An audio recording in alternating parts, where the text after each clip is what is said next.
Bueno, entonces, con ustedes, inigualable, doctora Gabriela Iturralde. Perdón, tengo que presentarla con toda la seriedad de vida. Ahora continúa la doctora Gabriela Iturralde de Lina, que nos va a hablar construir la diferencia, reflexiones sobre las prácticas académicas y la reivindicación identitaria afromexicana. ¿Tú escuchas bien ahí? Sí, escucho perfectamente. Perfecto, ok. Bueno, gracias por la invitación, me da muchísimo gusto estar aquí, me da enorme gusto coincidir con Laura después de mucho tiempo aquí, y entonces le agradezco mucho que me hayan invitado, a Álvaro y bien, y compartir con amigas y amigos de hace mucho tiempo. Yo preparé un texto, entonces que voy a ir leyendo y a lo mejor interrumpiendo un poquito la lectura. Bajo advertencia no hay engaño, reza el refrán.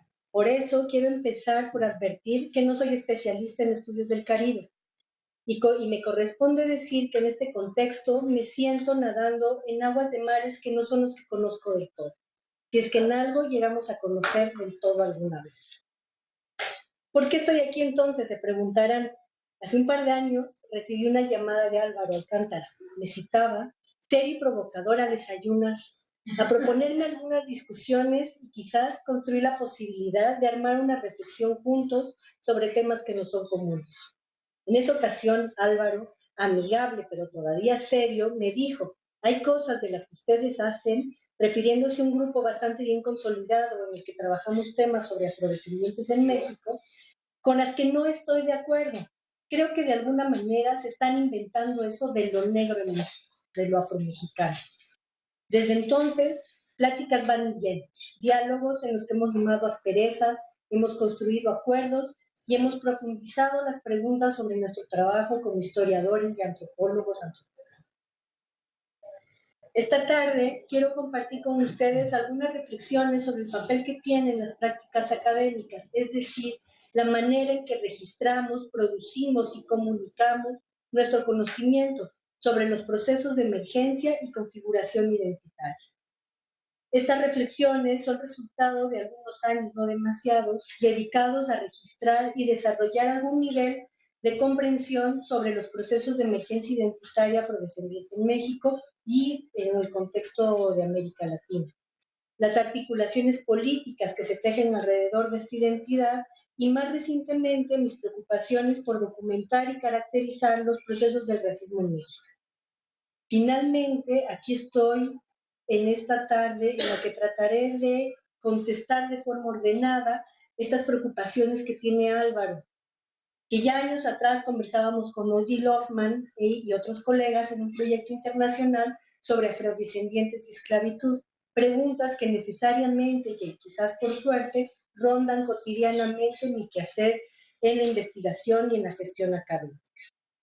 Aquí quería apuntar nada más que, como lo dije en la mañana, que a mí me preocupa un poco esto sobre cómo influimos, cómo intervenimos, qué papel jugamos allí, y me parecía que era muy interesante cuando Ricardo hablaba de cómo hablaba de las mediaciones de la industria cultural, ¿no? Entonces son mediaciones de la industria cultural y las mediaciones del conocimiento especializado no son intrascendentes, ¿no?, en los objetos y en los sujetos de estudio sobre los que trabajamos, ¿no? Sean estos las afrodescendencias, del racismo o una región en particular. Para esto, ¿no?, para ello, pues, para lo anterior, inicialmente me referiré brevemente al movimiento afromexicano, entre comillas, si se me permite. Construcción política identitaria que articula organizaciones de la Costa Chica de Guerrero y Oaxaca, y no solo de la Costa Chica. Está aquí con nosotros Luis Antonio, que viene de la cuenca de Papaloapan, una región que además ha abanderado recientemente procesos de reivindicación identitaria en el seno de Oaxaca mismo, ¿no? Tiene una experiencia muy de algunas regiones de Veracruz y de otros lugares, que este movimiento, o sea, de otros lugares en el país, Coahuila, por ejemplo, ¿no? y que actualmente ha elevado como su bandera más relevante la lucha por el reconocimiento constitucional. En este texto que presento, bueno, en esta charla, pues, está entretejidas algunas de las observaciones sobre el papel de las y los académicos como actores de los procesos políticos en medio de estas caracterizaciones o descripciones sobre el movimiento afroamericano. Y finalmente ofreceré algunas reflexiones abiertas, muy bien, acerca de los retos que enfrentamos los científicos sociales de manera genérica, de estos que nos decía hoy que son ciencias conjeturales, como de la física o la biología fuera otra cosa.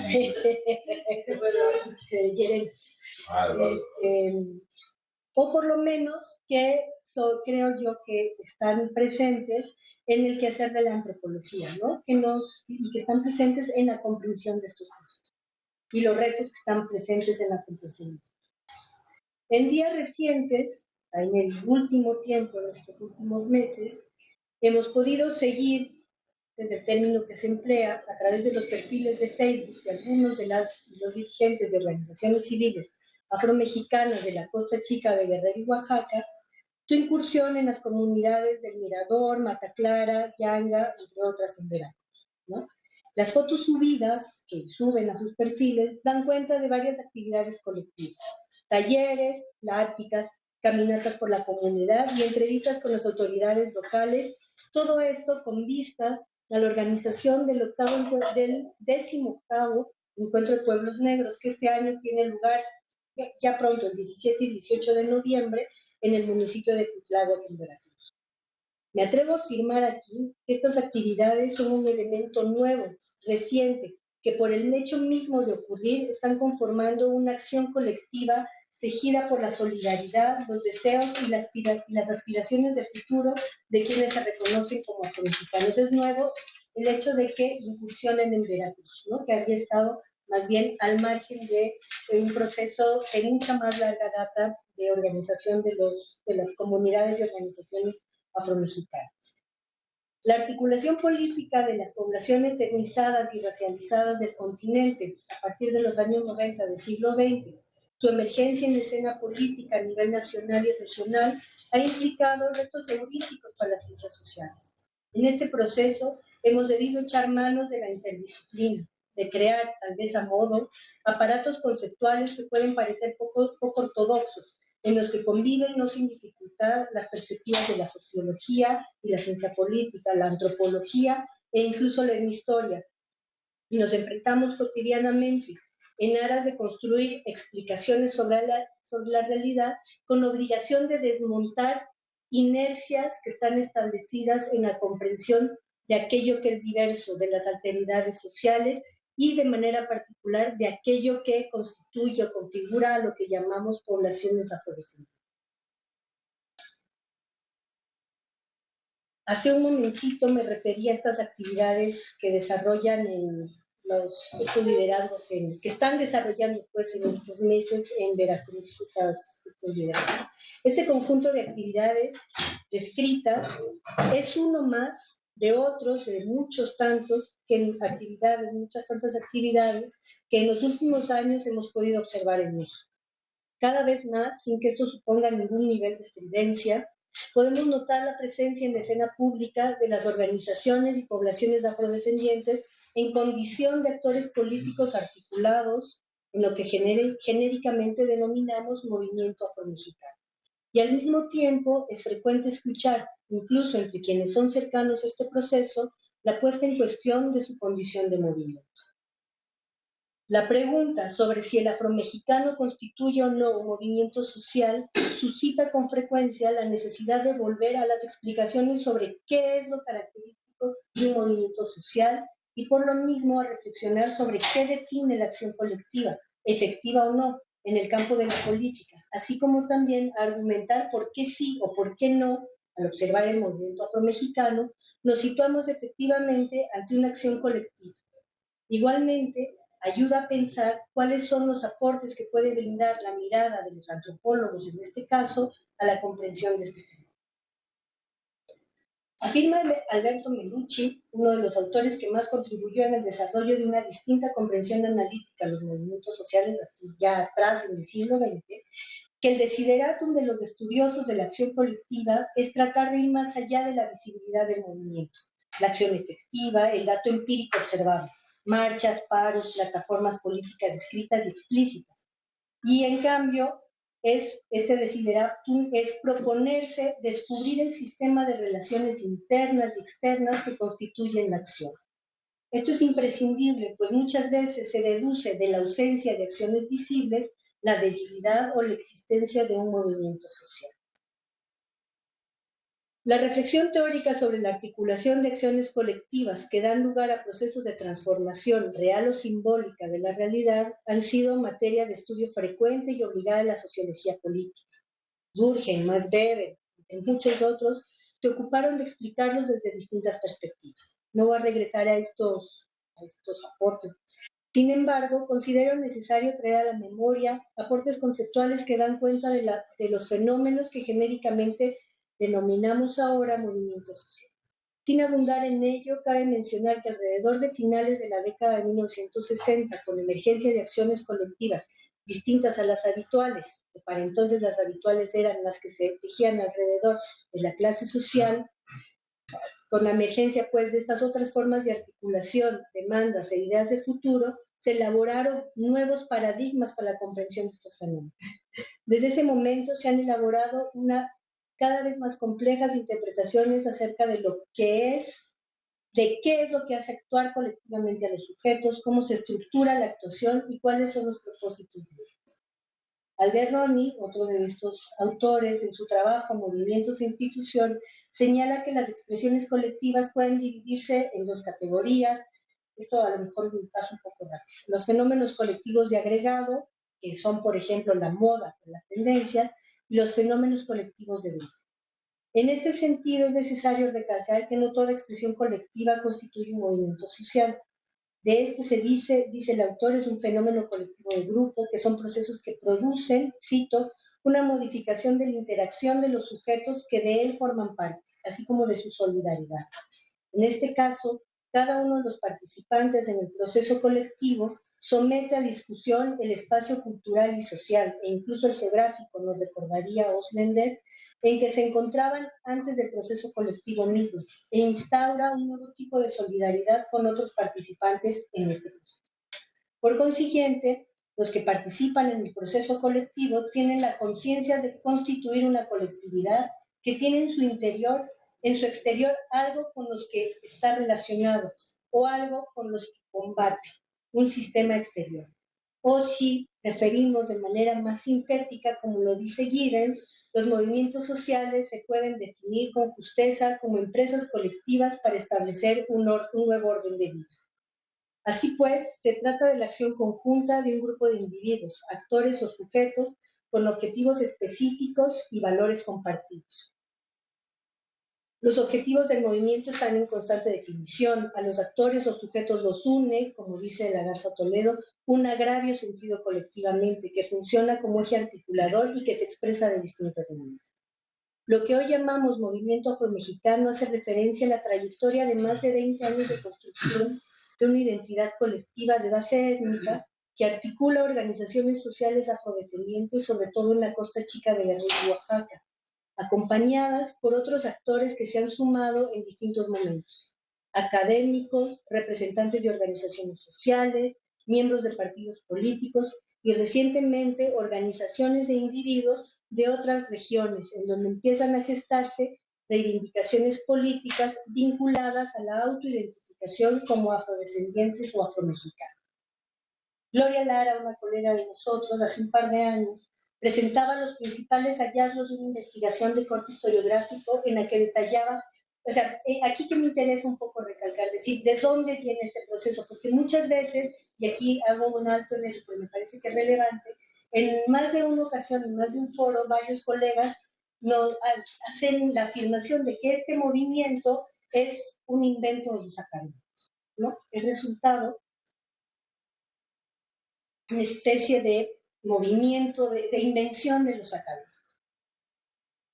Comentario que tiene hasta cierto punto una dosis de realidad, ¿no? En un momento. A lo mejor hace 20 años, 25 años, tenía una dosis de realidad. Es decir, hay una intervención, hay actores externos a las regiones localizadas, etcétera, que empiezan a producir dinámicas de transformación en distintos sitios.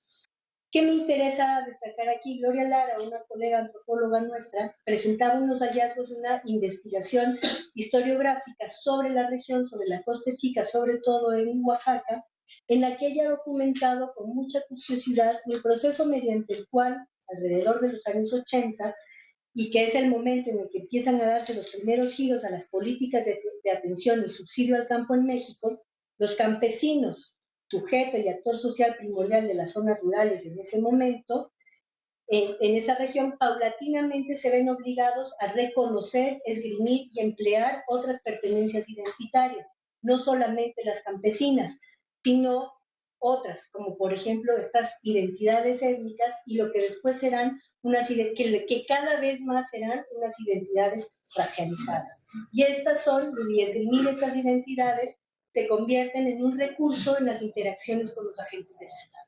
Si no es solamente que vienen de la intervención de un religioso trinitario que viene de una tradición de lucha, por ejemplo, sobre los derechos civiles en los Estados Unidos, o solamente la presencia de 3 académicos afronorteamericanos y después unos 5 académicos mexicanos que tienen una idea de gestar un proceso identitario en la región, sino que hay elementos, diríamos, como más de cierta materialidad, ¿no? De los procesos como más ligados a la producción, a la relación del Estado con los distintos sectores sociales que van dando pie, que van dando lugar a la conformación de estas reivindicaciones identitarias. La focalización del gasto social, el subsidio agrícola, la inversión en infraestructuras, el acceso a servicios, por ejemplo, dirigida especialmente a los pueblos indígenas, supuso, por lo menos en la región de la Costa Chica, la recreación de otras formas de identificación basada no en la posición que se ocupaba en la estructura productiva, es decir, como campesinos, sino en lo que hoy en día llamamos de manera muy general y muy extendida la identidad cultural o la identidad étnica. Otros momentos, además de otros momentos importantes en este proceso tienen que ver con la primera modificación a la Constitución Política de los Estados Unidos Mexicanos, en donde se reconoce la pluriculturalidad de la nación, primero en los años 80 y después de manera definitiva en el año 2001. Con estas, sabemos, México establece su política de reconocimiento a la diversidad y consagra una serie de derechos colectivos a los pueblos y comunidades indígenas. Las poblaciones afrodescendientes son marginadas de este reconocimiento. Podríamos afirmar que son agraviadas en ese sentido. La falta de reconocimiento jurídico impide la modificación de la ingeniería institucional y por lo mismo la asignación de gasto público para la garantía de derechos específicos. Hoy en día, si no haces parte de este reconocimiento constitucional y de unos espacios establecidos en las leyes, las personas, los grupos, lo que se llaman grupos vulnerables, se quedan al margen de la asignación de recursos, ¿no? Y esto ha tendido a pasar de manera muy relevante entre las personas afrodescendientes que hasta antes de este momento tenían acceso, en tanto campesinos, a la asignación de recursos y a partir de que se llama genéricamente también el giro a la multiculturalidad, se ven desplazados en gran medida del acceso a este tipo de, digamos, beneficios, ¿no? Y eso también detona procesos de articulación identitaria y de articulación política. Al tiempo que las movilizaciones comunitarias, al mismo tiempo académicas y de las movilizaciones comunitarias, de las movilizaciones académicas y de las agencias internacionales en torno de los derechos de los pueblos indígenas avanzaban en el sentido de forzar el reconocimiento de los derechos de estos pueblos. O sea, al mismo tiempo que se articula esto, avanzan otras presiones en otro sentido. Efectivamente, unas tendencias, podríamos decir, a lo mejor una especie de modas que se establecen en la academia, y también una presión que existe desde la perspectiva de las agencias internacionales que transforman las agendas nacionales, ¿no? Que intervienen y que transforman las agendas nacionales. En eso también es importante destacar que México tiene un comportamiento sistemático de apuntarse a todos los compromisos internacionales que después se ve forzado a cumplir, aunque sea de manera maquillada, levemente, etc. En ese contexto es en donde va ocurriendo este proceso de articulación identitaria, que años atrás parecía débil, incipiente, poco relevante, y que sin ser, como lo dije al principio, sin ser tan notable como en el caso de otros países, empieza a adquirir un tipo de importancia, de relevancia. Y en ese contexto han aparecido cada vez más un número más grande de organizaciones. Justamente como lo mencionaba Elisa hace un momento, esto está vinculado además a la declaración del 2011 como Año Internacional de los Afrodescendientes y después a la declaración del deseo, ¿no? El deseo internacional. Bueno, este proceso está marcado de alguna manera por la realización en el 97 de un primer encuentro de pueblos negros, ¿no?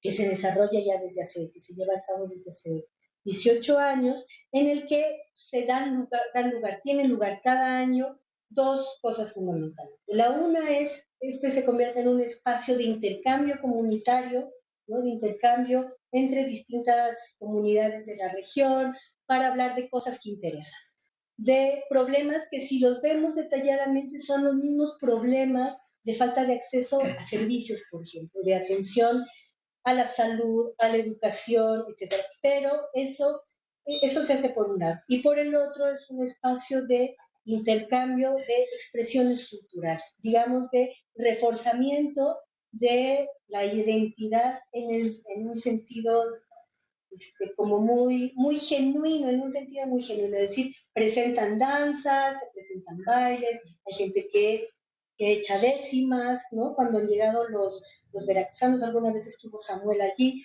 entonces participan, van decimeros, o sea, y se convierte en un espacio de intercambio, no solo de las dificultades y los problemas, sino también de aquello que ahora se esgrime como propio, ¿no? Y se reivindica como propio, que da un sentido de pertenencia y de identidad. Estos encuentros, que inicialmente se llevaban a cabo solo en Guerrero y Oaxaca, han dado pie a que otras organizaciones y comunidades emprendan otras iniciativas orientadas a reivindicar la contribución de las poblaciones de origen africano a la construcción y desarrollo económico, político, social y cultural de la sociedad mexicana, así como también a visibilizar la discriminación y el trato desigual que históricamente ha recibido. Y esto me parece que es muy relevante porque es un proceso que es reciente, que empieza a instalarse un discurso de denuncia de la discriminación que tiende a convertirse en un discurso de denuncia del racismo, ¿no? Y convierte, desde mi perspectiva, pues, da pie a que se empiecen a tejer, a pensar, a idear por lo menos estrategias de lucha antirracista. Esto obviamente no viene solo, ¿no? Tiene que ver también con cómo se empieza a instalar esta discusión en distintos ámbitos de la realidad en México, en el ámbito académico y en el ámbito de las instituciones, ¿no?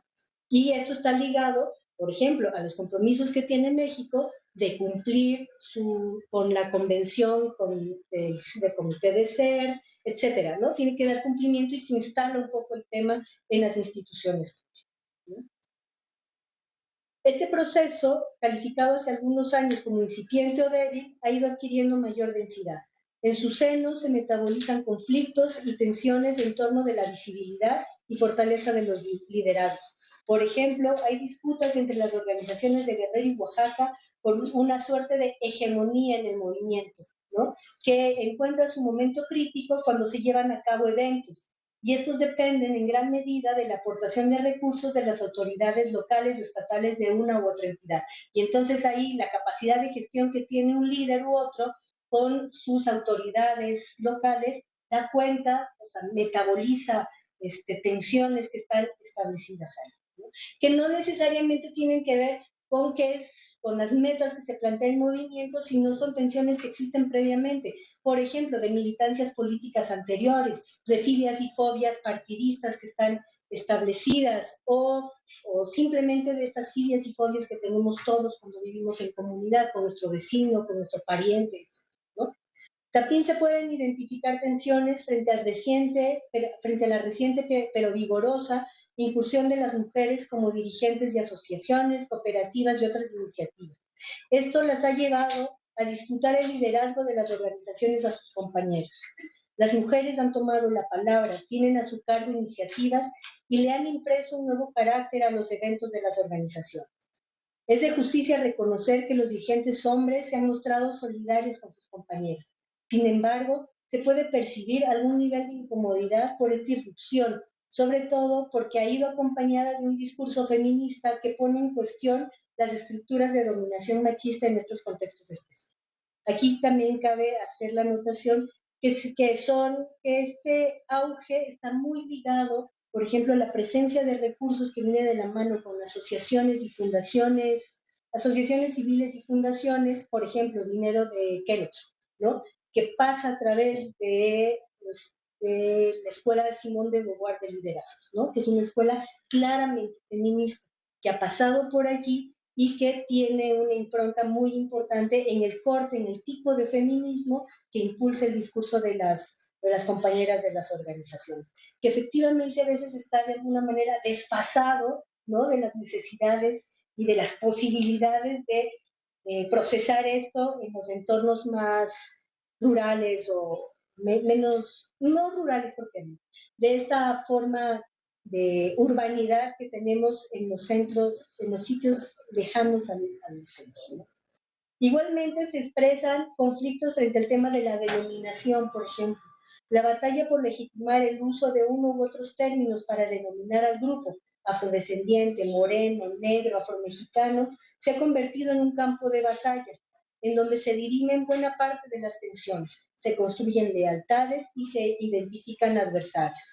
Cabe indicar además que este campo de batalla es en donde de manera muy significativa aparecen las instituciones académicas y públicas y los investigadores como actores de este movimiento. Es quizás en esta batalla sobre cómo nos denominamos, cómo se denominan, en donde los académicos tenemos un lugar, ¿no? Un lugar de conocimiento autorizado y también una responsabilidad, ¿no? No necesariamente positiva, se nos atribuye una responsabilidad y muchas veces somos objeto del reclamo encarnizado de aquellos que dicen nos obligan a llamarnos de un modo o de otro.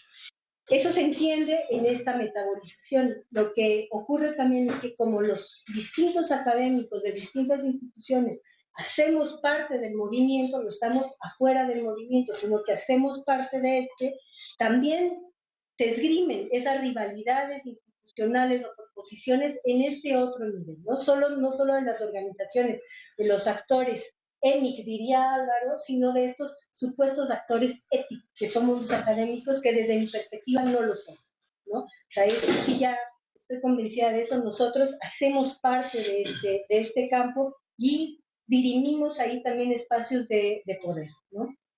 Entonces, el conocimiento especializado, la posibilidad de acercar recursos económicos a las organizaciones y el impulso de otras iniciativas desarrolladas por las diversas instituciones académicas y del Estado han configurado un mapa de relaciones individuales y colectivas signadas al mismo tiempo por la lealtad y por la competencia. Finalmente todos hacemos parte de esto que se llama el movimiento afromexicano, pero todos nos disputamos protagonismos, liderazgos, lealtades y finalmente recursos, ¿no? Y esto es muy relevante cuando aparece gente como la Fundación Kellogg's, tiene mucho dinero, muchos dólares muy buenos y que finalmente tienden a definir una agenda, ¿no?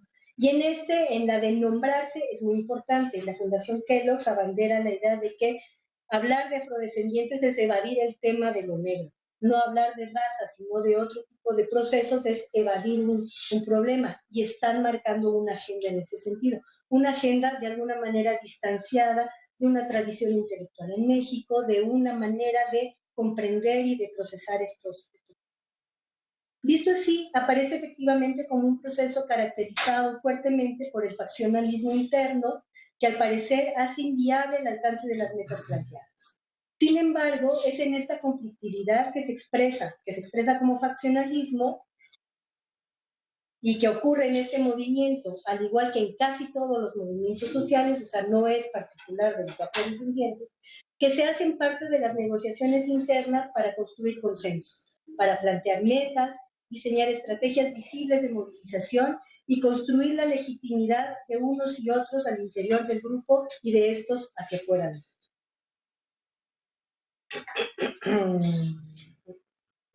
Me voy a pasar varias cosas, es como también más teórico, porque una de las preguntas que está finalmente en el fondo de esto es decir, hasta qué punto la identidad de este movimiento afromexicano es efectivamente una identidad de base étnica, ¿no? O sea, cómo la identidad colectiva de base afrodescendiente es o no, o nos permite hablar o no de una identidad, de una etnicidad en esto.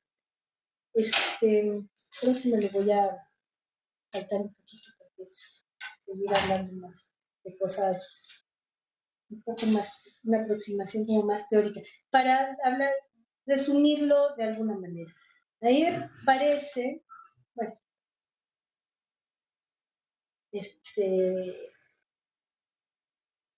no me puedo saltar, bueno, siguiendo con Sader, cuando uso la noción de sujeto colectivo es en el sentido, Sader dice, ¿no? Que cuando él usa la noción de sujeto colectivo es en el sentido de una colectividad donde se elabora una identidad y se organizan prácticas mediante las cuales sus miembros pretenden defender sus intereses y expresar sus voluntades, al mismo tiempo que se constituyen en sus luchas.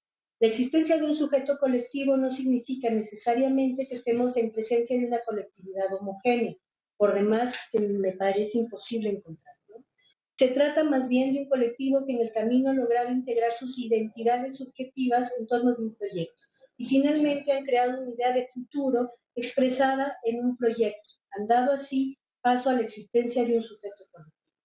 Para descubrir un sujeto hay que observar al conjunto de actores de una expresión colectiva enarbolando un proyecto, una idea de futuro y compartiendo una forma de acción con rasgos de identidad que les permiten asumirse como unos otros. Este sujeto colectivo podrá ser visto como movimiento social cuando entre en conflicto y cuando esté en el escenario público político y sea visible. Finalmente, la identidad colectiva suele cristalizarse en las reglas del colectivo, en los patrones de liderazgo y en las formas de acción, pero también y de manera muy intensa en el discurso. Es justamente una identidad colectiva de base afro la que se esgrime y se moviliza en el caso que aquí nos ocupa.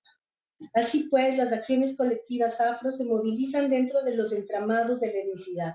Entiendo la etnicidad la identidad étnica, como lo propone Álvaro Bello, resumiendo lo que ha propuesto mucha otra gente, como un proceso socialmente construido y estructurado, y de la comprensión y que está basado en una comprensión de la cultura como acciones y objetos significativos socialmente estructurados. Esta comprensión nos permite entender que la política de los movimientos indígenas, o en su caso de afrodescendientes, y sus expresiones de demanda, surgen de contextos específicos y no como esencias ahistóricas o primordiales. No existen, por tanto, identidades antiguas resurgidas. Por el contrario, la identidad está en permanente transmutación.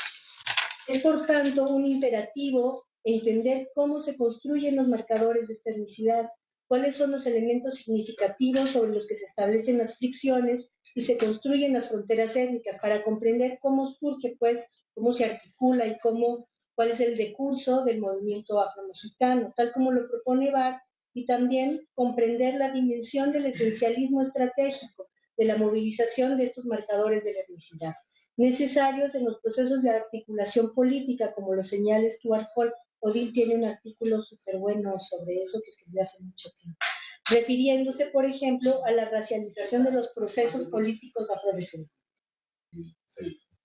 6 años atrás, en un artículo que se convirtió en un referente obligado, Juliet Hooker analizaba y de alguna manera, mientras se quejaba, de los inevitables procesos de etnización por los que las poblaciones afrodescendientes de América Latina se veían obligadas a pasar para acceder a la garantía de derechos colectivos consagrados en las reformas constitucionales y legales características de las políticas de reconocimiento de la diversidad de la nación. Como es por todos conocido, los pueblos y comunidades indígenas han sido la alteridad reconocida o autorizada históricamente por los estados-nación latinoamericanos.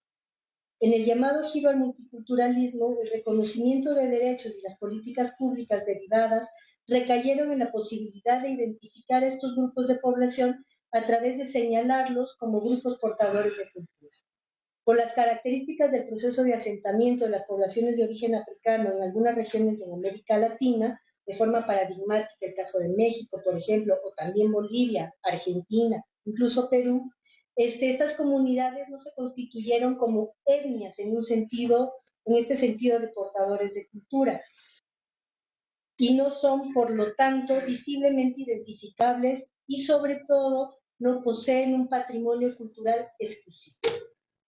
Esto viene a colación un poco porque es una de mis preocupaciones, es decir, tenemos una tradición intelectual y académica que está permanentemente buscando rasgos exclusivos de cultura. Las dos exposiciones de esta mañana, con toda su riqueza de aprendizaje, nos devuelven a esa misma reflexión. Tenemos la necesidad de encontrar siempre, todo el tiempo, aquello que le es propio y exclusivo a un grupo, ¿no? Y tendemos a asociarlo además, a anclarlo a un territorio en particular, y me atrevo a decir que incluso a una apariencia física definida, ¿no? Lo afro, lo caribeño, lo está anclado allí. Y esto tiene que ver con las prácticas académicas que tenemos, con cómo concebimos al otro, qué es lo que define al otro.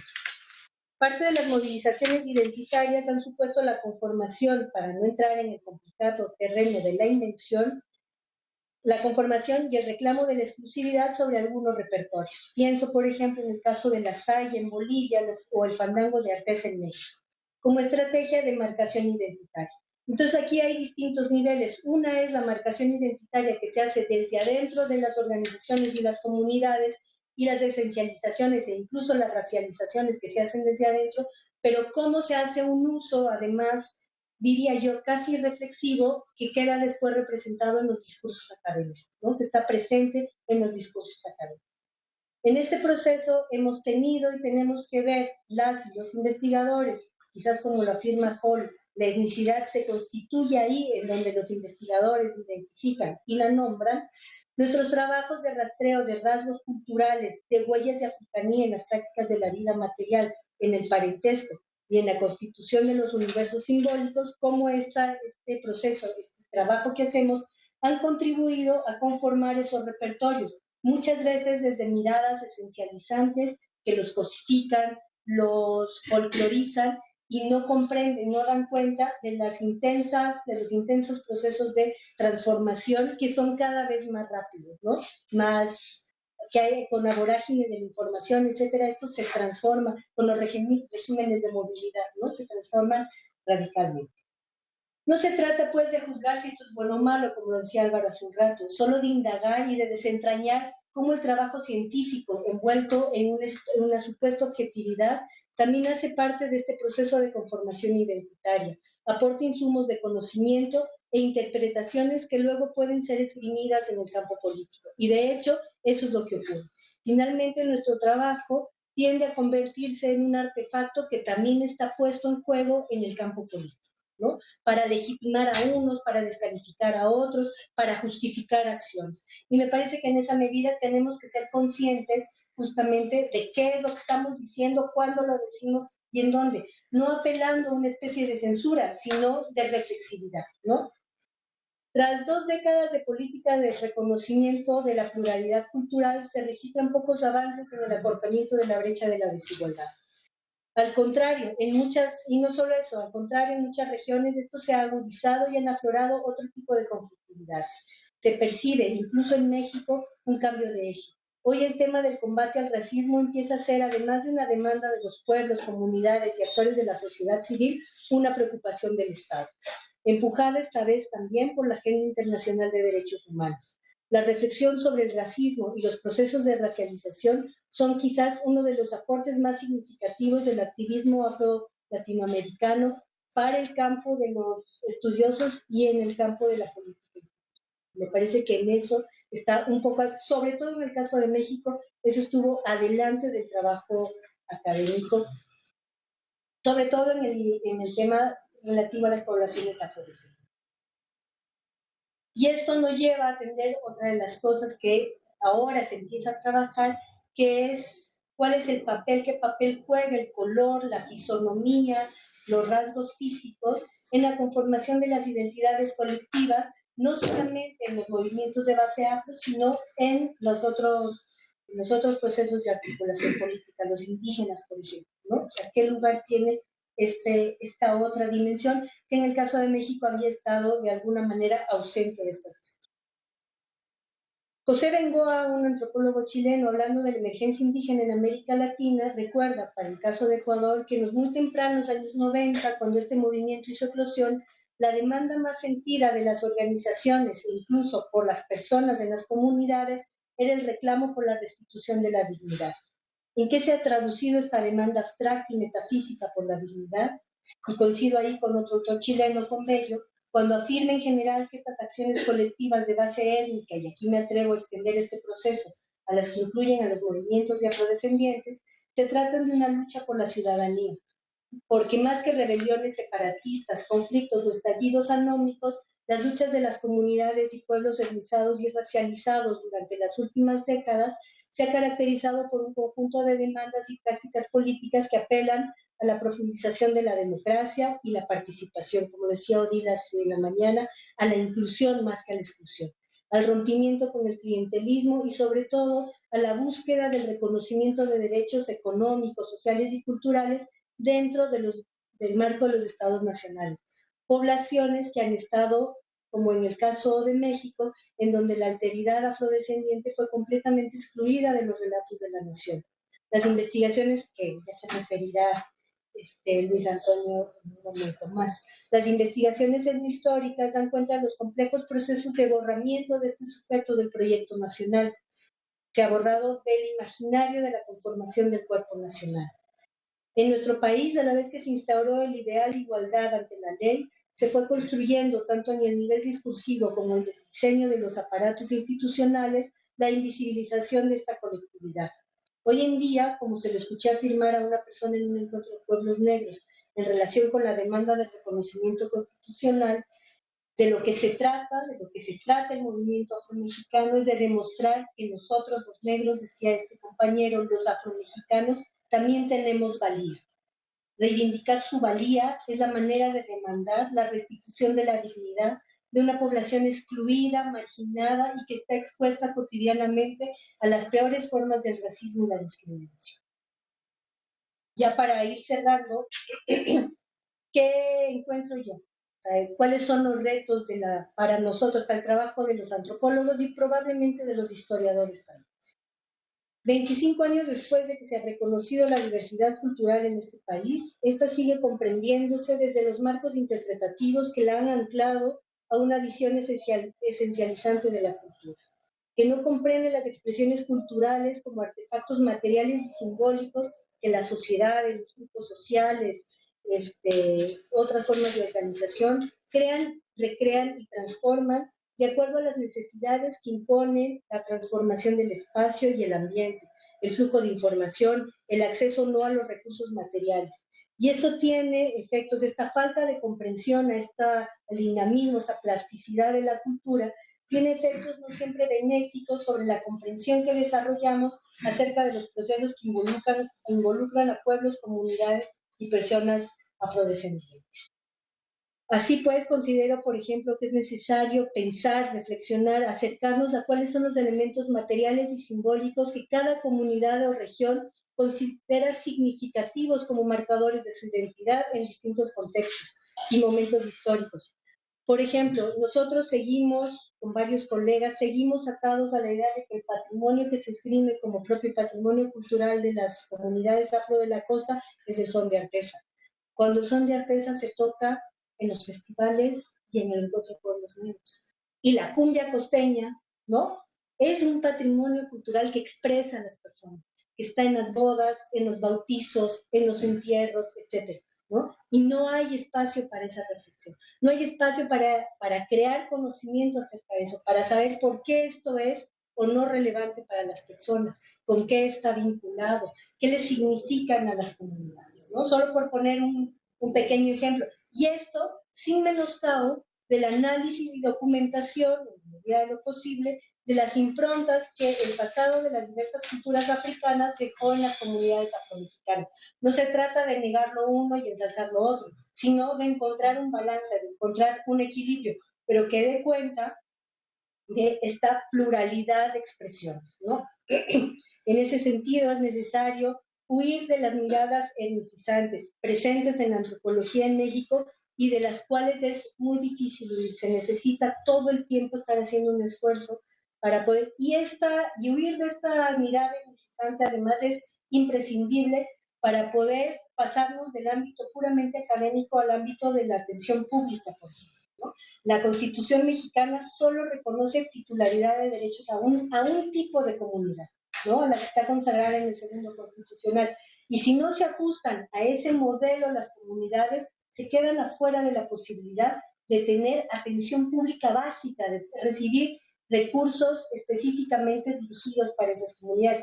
Yo no digo que ese modelo sea correcto, pero es el que existe. Y en esa medida necesitamos desarrollar una comprensión distinta que permita a las instituciones públicas, a los legisladores, etcétera, comprender que aunque no tengas autoridades tradicionales de hace 500 años, vives en comunidad, haces comunidad, requieres de que se te atienda a partir de lo que esté estipulado o garantizado en el segundo contrato, por ejemplo, ¿no?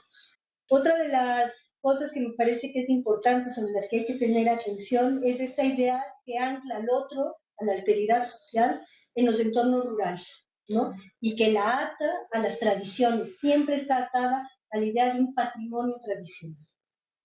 Incluso, y ahí sí es un mea culpa, seguimos estudiando a las poblaciones afrodescendientes en la Costa Chica de Guerrero y Oaxaca. Con suerte en la cuenca del Papaloapan, porque nos lo recuerdan, ¿no? Y tuvieron que hacer un proceso jurídico para recordarlo. Con más suerte todavía en Veracruz, en Coahuila, y ya, como que estas formas de expresión identitaria, estos colectivos que se reconocen de esa manera, no estuvieran en otros lugares del país, ¿no? La encuesta intercensal da cuenta de que hay personas que se reconocen afrodescendientes en todas partes.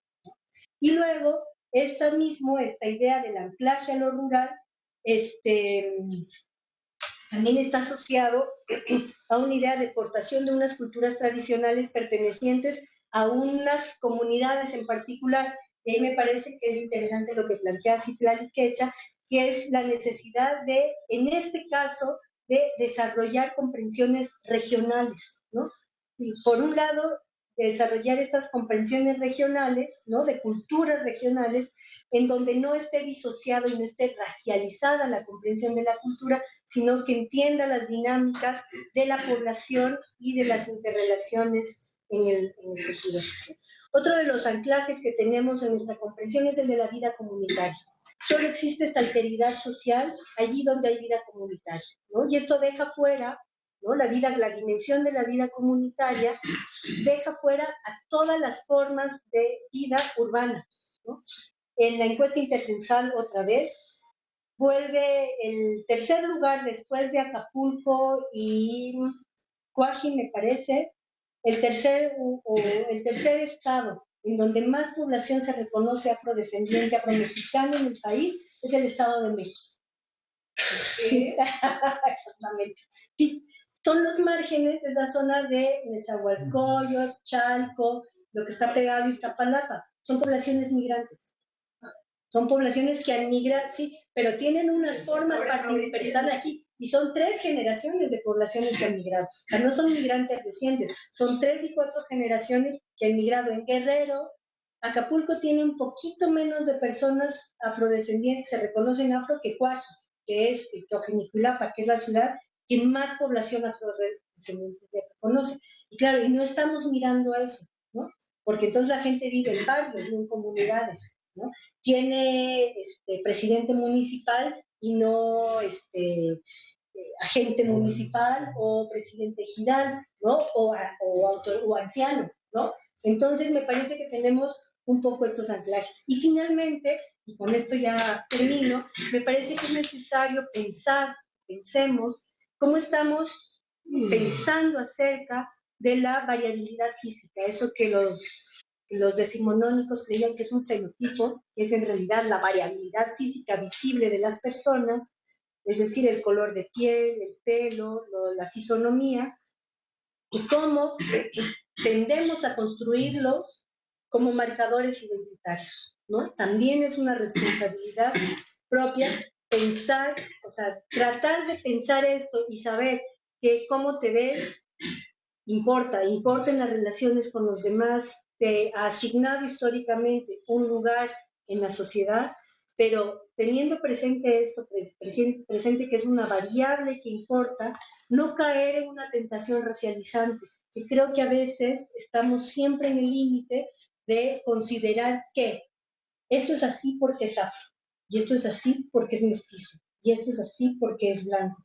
Y hay cada vez más un discurso que está presente porque resulta tentador, resulta novedoso y quizás me parece que resulta fácil, nos ahorra descripciones y nos ahorra análisis de atribuirles no ya a la cultura, sino a la raza, a eso que se inventaron en el siglo XIX que era la raza y que hoy día otra vez empieza a estar presente. Les contaba hace un momento, con esto quiero cerrar, que en el módulo de movilidad intergeneracional que acaba de sacar INEGI, que sacó INEGI hace 2 meses o 3, hay un cuadro, hay una gráfica de barras en donde reporta el INEGI, reporta razas en México. Pregunta sobre identidad étnica a las personas a partir del uso de un pantone, de una, ¿cómo se llama?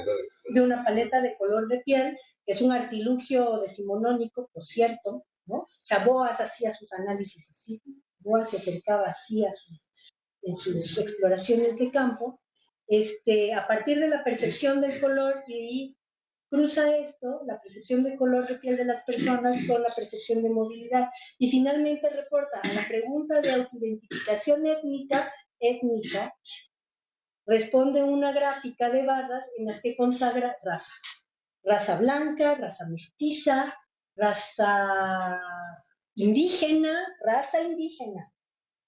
y otras razas. Y entre las otras razas está la raza negra, consigna raza negra y otras razas, raza asiática y raza mulata. Entonces me parece que también tenemos que estar atentos sobre ese trabajo, ¿no? Sobre qué estamos comunicando y cómo ciertas modas académicas tienden a veces a crear ciertas aberraciones en la realidad, y porque esto tiene efectos sobre la realidad, ¿no? El discurso académico finalmente tiene efectos sobre la realidad, de alguna manera conforma realidad, ¿no? Construye diferencias. Aquí viene la respuesta. Bueno, muchas gracias.